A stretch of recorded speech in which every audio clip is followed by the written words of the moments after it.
नमस्कार मंडळी, food with mamma मध्ये तुमचे स्वागत आहे. आज आपण खूप छान रेसिपी बनवत आहोत. बघा आपला मस्तपैकी चमचमीत आणि हेल्दी असा स्नॅक्स तयार झालेला आहे. हो हो, एकच नंबर. बघा कुरुम कुरुम असा आवाज.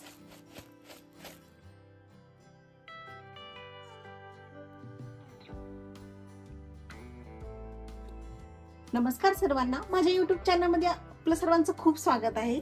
मुलांची शाळा चालू झालेली आहे आणि छोट्या मोठ्या बुकेसाठी मुलं असं म्हणतात की अरे आम्हाला काहीतरी चिप्स हवे, काहीतरी हवे. पण घरगुती साहित्यामध्ये एकदम कमी साहित्यामध्ये, कमी तेलामध्ये मी मस्त आला चटपटीत असा स्नॅक्स बनवून दाखवते. तर त्यासाठी मी ना कढई तापत ठेवलेली आहे. साधारण एक छोटा चम्मच तेल टाकायचं आहे आपल्याला.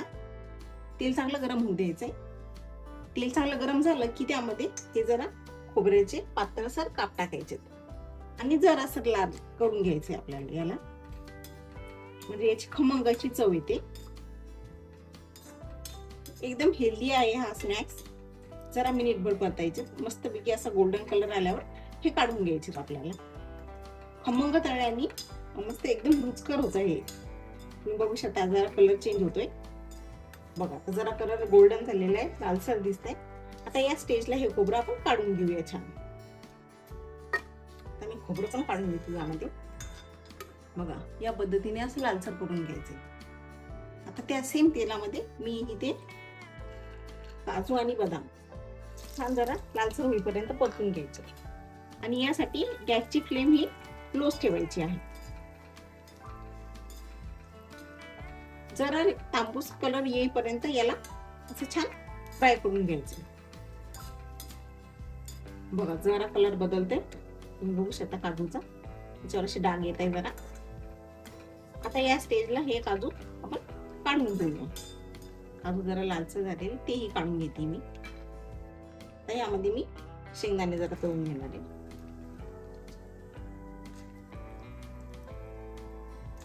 साधारण अंदाजाने एक वाटी मी घेतलेली आहे. तुम्हाला ज्याप्रमाणे हा चिवडा बनवायचा असेल तर तुम्ही कमी जास्त असं शेंगदाण्यांची आणि या ड्रायफ्रूटची संख्या वाढवू शकता. याला जरा लालसर होईपर्यंत आपल्याला परतून घ्यायचे. बघा आता मस्तपैकी शेंगदाणे पण छान तांबूस झालेले असे झाले पाहिजे जरा, म्हणजे खायला असे खमंग लागतात. बघू शकता याला जरा स्लीट झालेत आणि मस्त असा गोल्डन कलर आला याला. या स्टेजला हे पण आपण काढून घेऊया.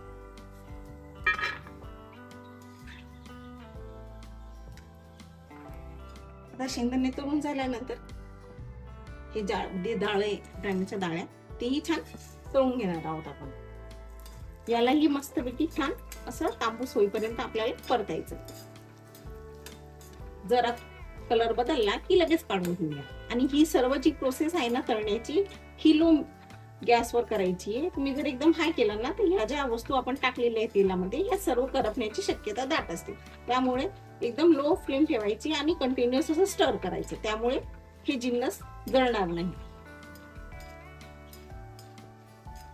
तुम्ही बघू शकता आपण म्हणजे 2 छोट्याशा चम्मच मध्ये हे सर्व जिन्नस छान तळून घेतलेले. म्हणजे एकदम कमी तेलात होतं. लहानांपासून मोठ्यांना सर्वांना हा चिवडा नक्की आवडेल. तुम्ही जर छान तळला तर तुमचा चिवडा हा महिना 2 महिने आरामात टिकतो. म्हणजे त्यामध्ये सगळं मॉइश्चर उडून जातं आणि त्याची शेल्फ लाईफ चांगली वाढते. चला या पद्धतीने मी ही डाळ पण छान तळून घेतलेली. तुम्ही बघू शकता असा लाल कलर आला पाहिजे. जरा तेल निथून घेऊया आणि यामध्ये काढून घ्यायचं डाळ पण आपण.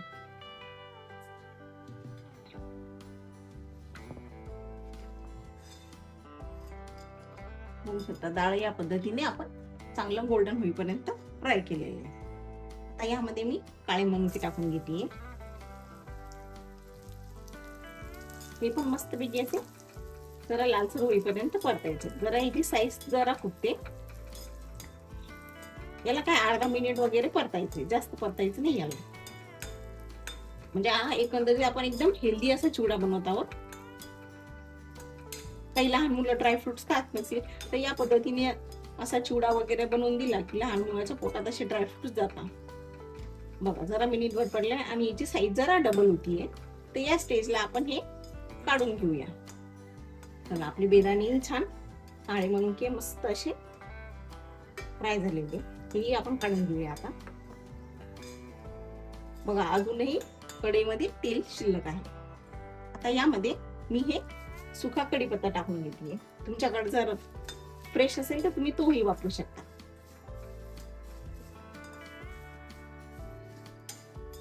हा माझा साठवणुकीचा कढीपत्ता आहे.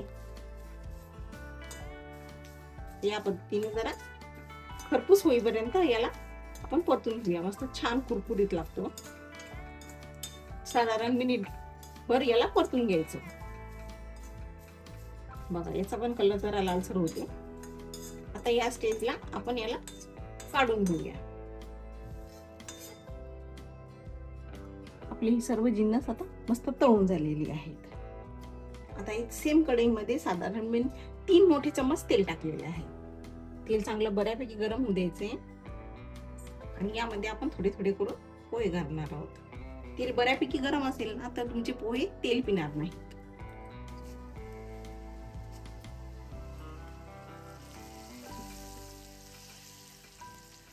पटकनाच्या वरती येतात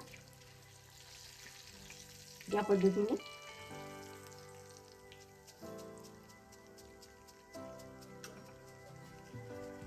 जरा फुलून वरती आले की लगे आपण काढून घेणार आहोत.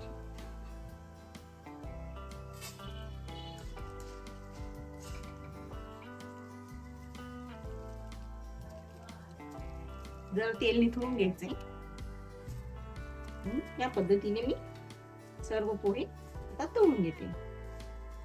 आता आपण घरच्या घरी मस्तपैकी चिवड्याचा मसाला तयार करून घेऊया. ब्लेंडर जार घेतलेला आहे. साधारण 3 ते 4 काळी मिरी घेतलेली मी. 1 छोटा चम्मच मी सोप घेतलेली आहे. चिमूटभर असा हिंग घेतलाय. आता 1 चमचाभर काश्मीरी लाल मिरच घेतलेली आहे. अजून 1 चमचा टाकते. 3 चमचे मी धना पावडर घेतली आणि कलरसाठी थोडीशी हळद, साधारण अर्धा टीस्पून आणि 1 चमचभर जिरं. 3 मोठे चम्मच आपण साखर घालणार आहोत. साधारण 1 छोटा चम्मच आपण साधं मीठ घेतलेलं आहे आणि जरा चव वाढवावी म्हणून मी अर्धा चम्मच हे काळं मीठ घेतले. आता जो हा मसाला आहे आपला, हा मस्तपैकी आपण बारीक करून घेणार आहोत. तर या पद्धतीने मी मस्तपैकी मसाला बनवून घेतलेला आहे. आता आपली तळलेली सर्व जिन्नस काढून घेतलेली मी.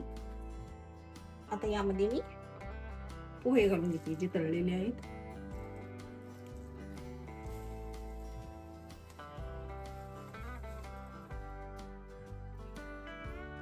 आता यामध्ये मी 1 चमचा भाजलेले तीळ घालते आणि जो आपण मसाला बनवून घेतलेला आहे हा यामध्ये आता घालून घेऊया.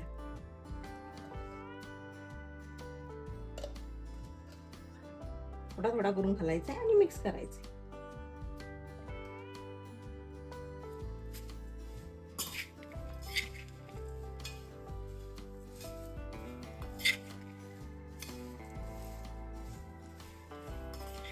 हा मस्तच.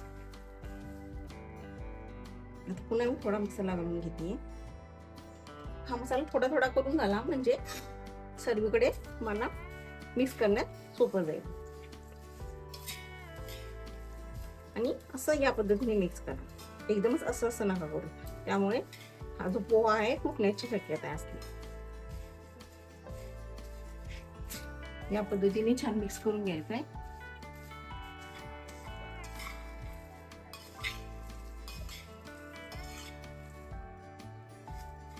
एक वेळा या पद्धतीने टॉस करून घेऊया मस्त. बघा कसा क्रूम क्रूम आवाज येतोय आणि दिसायलाही किती छान टेम्पटिंग दिसतंय.